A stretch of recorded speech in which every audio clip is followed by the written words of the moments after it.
Assalamualaikum warahmatullahi wabarakatuh. Selamat datang di Levinka Hormi. Jika kalian pecinta kisah-kisah horor, kalian berada di tempat yang tepat. Kali ini, saya akan membawa kalian ke dalam cerita yang tak hanya menyeramkan, tapi juga penuh dengan misteri yang akan membuat pikiran kalian bertanya-tanya. Sebelum kita mulai, bayangkan sejenak, dalam kegelapan malam, saat semua orang terlelap, ada sesuatu yang mengintai. Sesuatu yang tak terlihat namun bisa dirasakan. Apa kalian siap untuk mengalami ketegangan yang nyata? Duduklah dengan nyaman, matikan lampu, dan biarkan suara saya membawa kalian ke dalam dunia yang mencekam. Selamat datang di Lavinka Hormi. Kisah ini akan menghantui mimpi kalian. Mari kita mulai. Lawan Abang.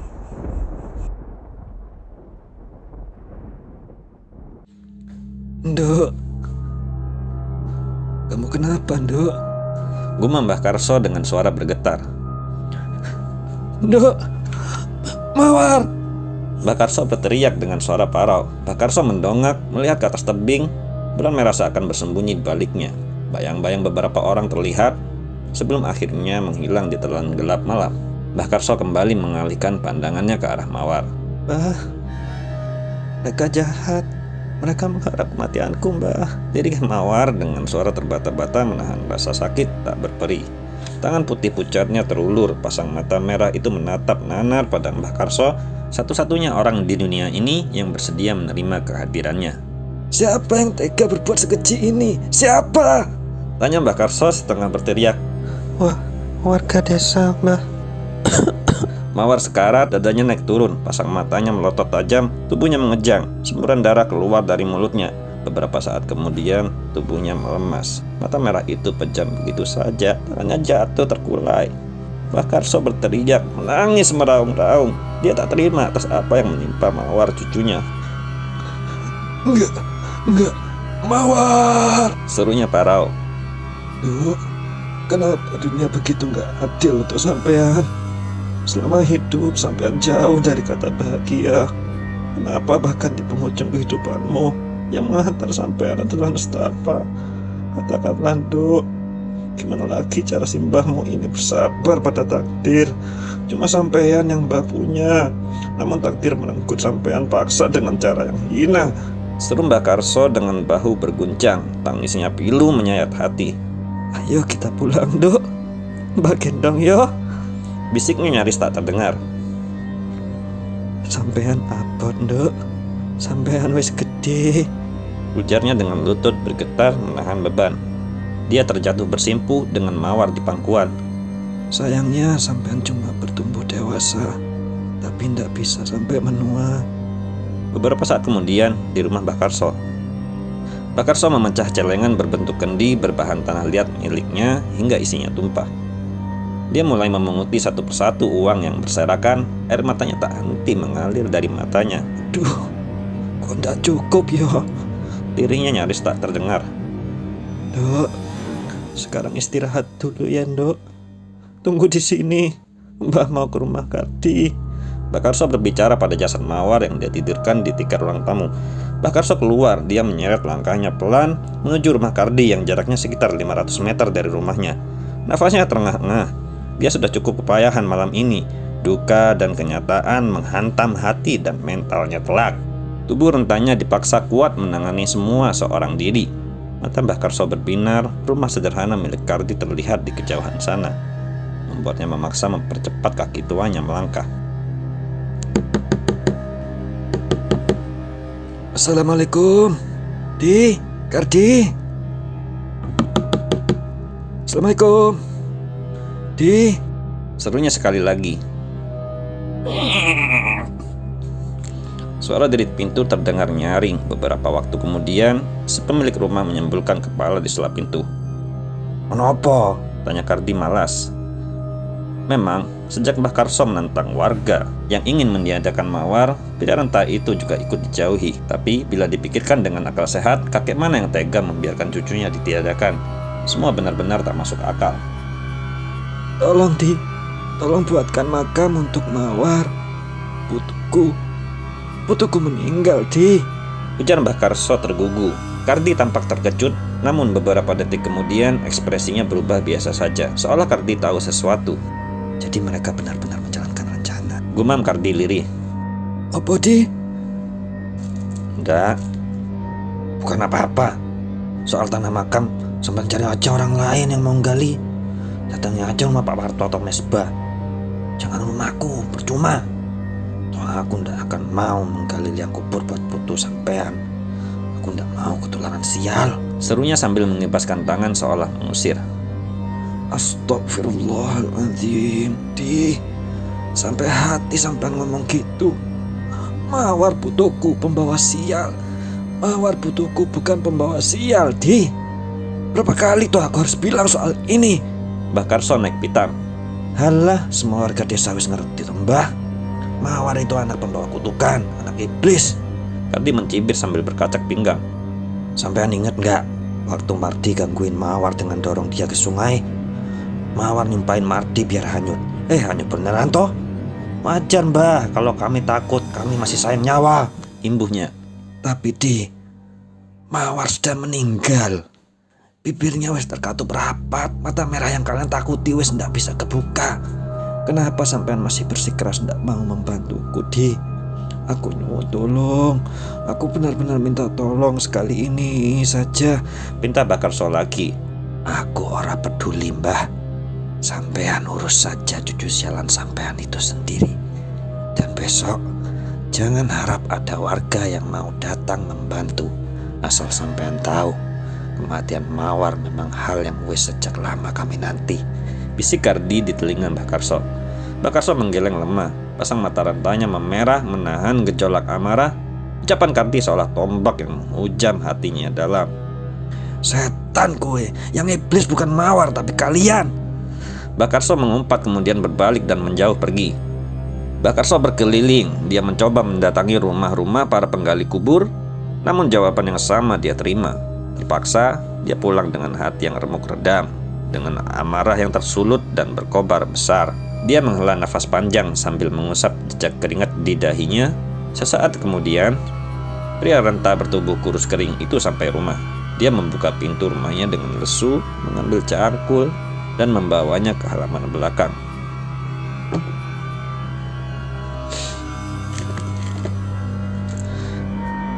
Mbah Karso mulai mencangkul, menggali tanah makam untuk Mawar sendirian.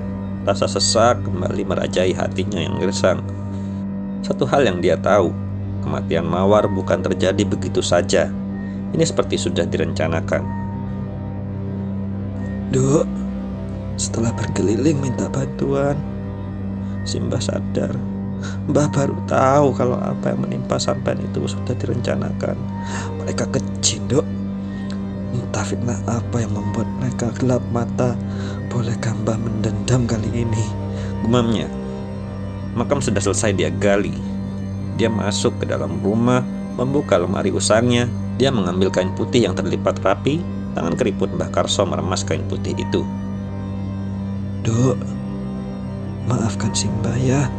Sampean pakai saja kain kafan yang Mbah siapkan buat kalau Mbah meninggal. Uang Mbah nggak cukup buat beli yang baru. Gumamnya dengan sudut hati yang nyeri. Duk, mandi ya. Mbah sing mandikan, bisiknya. Air matanya jatuh ke kening Mawar. Mbah bersihkan darahnya. Ndak opo-opo, ndak usah malu, imbuhnya. Mbah Karso membopong tubuh Mawar dengan susah payah dan gemetaran.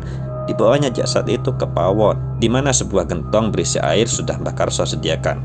Dia segera membaringkan tubuh Mawar di amben bambu. Tangannya gemetar kalau membuka satu persatu pakaian koyak yang melekat di tubuh Mawar. Rahangnya mengeras, pasang matanya menatap nanar antara sedih dan murka. Mbah Karso mulai meraih gayung yang terbuat dari batok kelapa, mengambil air lalu menyiramkan perlahan. Air mengucur pelan, air matanya pun ikut menggenang. Darahnya ndak mau berhenti. Ini pasti sakit sekali ya, Dok, tanya Mbah Karso. Namun yang ditanya tetaplah bungkam. Setelah dirasa cukup, Mbah Karso mulai membebat tubuh Mawar dengan jarik, lantas membawanya kembali ke ruang depan. Tikar yang penuh darah sudah dia gulung, diganti dengan tikar lain yang tak kalah usang. Mbah Karso membentangkan kain kafan, lalu memindahkan mawar ke atasnya. Dia membebat tubuh cucu semata wayangnya perlahan hingga usai. Selesai. Mbah Karso tampak kebingungan. Gimana cara Mbah mensolati sampean, Dok? Sedangkan Mbah cuma sendirian, tirihnya. Akhirnya dia cuma bisa mendoakan sebisanya, semampunya. Pasang mata rentanya memicing. Dia mendapati darah merembes dari lukanya yang menganga. Duh Gusti, piye iki? Simbah ndak punya cadangan kain kafan. Desahnya Parau. Tak ada pilihan lain. Dia harus segera memakamkan Mawar, tak peduli meski hanya seorang diri. Sabar ya, Dok. Ayo, Mbah takkan sampai ke rumah baru. Tenang, Mbah gak akan jauh-jauh dari sampean. Setiap hari Mbah bakal nengokin sampean, ujarnya berbisik seorang diri. Sampai di sebelah liang yang menganga, Mbah Karso kembali kebingungan. Seharusnya ada orang yang menurunkan, ada pula orang yang menerima jenazah di bawah. Namun kini, Mbah Karso benar-benar sendirian. Gimana cara Mbah turunkan sampean mawarku? Gumamnya. Setelah sekitar 10 menit menimbang-nimbang, jenazah Mawar akhirnya didorong hingga mayatnya berguling memasuki lubang kubur. Tak ada pilihan lain. Tega tak tega, cuma itu caranya.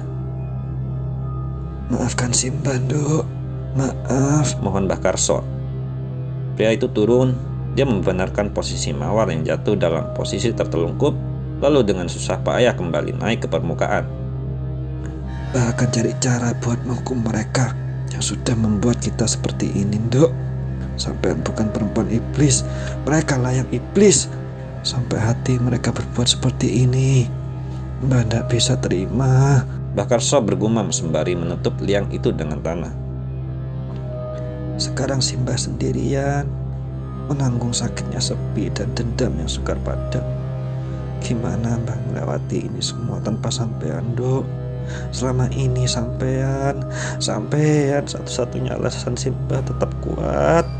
Tirihnya Parau. Mbah Karso membuka mata. Beberapa saat kemudian, Mbah Karso membuka mata kala merasakan sengatan di kulitnya yang keriput. Benar, mentari telah meninggi. Sinarnya terasa menyengat dan membakar kulit. Setelah malam yang begitu melelahkan, tanpa terasa Mbah Karso ketiduran di atas gundukan tanah makam cucunya. Ngapain di situ, Mbah? Anak itu nggak akan hidup lagi.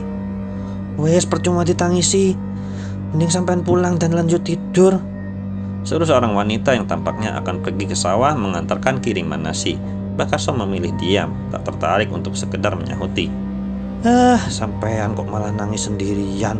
Wis bagus dia mati. Jadi warga desa ini bisa hidup dengan tentram, tanpa takut ratu iblis itu bangkit melalui tubuh Mawar. Imbuh Bu Jamila tanpa peduli perasaan. Putuku bukan binatang, saenake lambemu. Ngomong mati. Aku gak ngerti sampean benci Mawar. Aku ngerti sampean benci Mawar. Tapi gak ada tah sedikit aja simpati sampean buat dia yang sudah menyatu dengan tanah. Atau mungkin hati sampean memang wis mati. Umpat Mbah Karso dengan geramnya. Bu Jamila berdicih lantas melanggang pergi begitu saja tanpa ada rasa bersalah. Perempuan kurang ajar, umpat Mbah Karso. Wis denger soal dia belum? Kabarnya dia sudah mati. Suara bisik-bisik mulai terdengar dari ibu-ibu muda yang sedang bergerombol di depan rumah. Mereka asyik membicarakan orang lain sambil memanen telur kutu. Oh, anak iblis itu toh. Aku wis dengar kabarnya dari Tumina, istrinya si Kardi. Katanya semalam Mbah Karso gedor-gedor rumahnya, minta Kardi buatin makamnya Mawar. Ujar Mbak Yati, wanita bergincu tebal dengan rambut megarnya. Nah terus piye? Kardi mau ndak? Tanya Bu Tini. Dan ya ndak mau lah. Siapa juga yang berani berurusan sama gadis itu? Sahut Mbak Yati. Lah, terus siapa yang gali makam? Tanya Indana. Ya Mbah Karso sendiri. Tadi di belakang rumahnya ada gundukan tanah merah. Mbah Karso ketiduran di sana. Sahut Mbak Yati lagi. Kasihan, desah Indana. Alah, ngapain kasihan?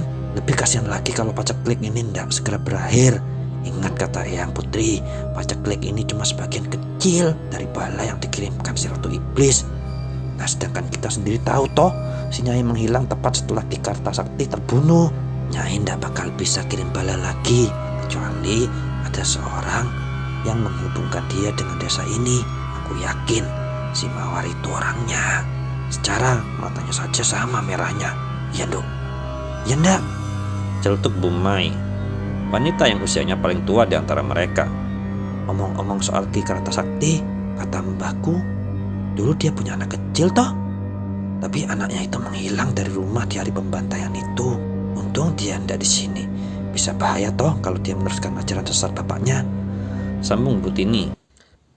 Ya begitulah kisah menakutkan ini berakhir. Jadi ingat, di setiap bayangan ada misteri yang menunggu untuk terungkap. Jika kamu menikmati cerita ini, pastikan untuk menekan tombol like dan subscribe untuk lebih banyak cerita horor yang membuat bulu kudukmu merinding. Jangan lupa untuk nyalakan lonceng notifikasi agar kamu tidak ketinggalan setiap kisah baru dari channel ini. Dan jika ada kisah horor pribadi yang ingin kamu bagikan, tulis di kolom komentar di bawah. Siapa tahu ceritamu akan menjadi kisah berikutnya yang akan kami angkat. Terima kasih telah menonton. Jangan lupa dukung channel baru kami supaya bisa cepat berkembang dan semakin baik lagi. Sampai jumpa di cerita selanjutnya. Wassalamualaikum warahmatullahi wabarakatuh.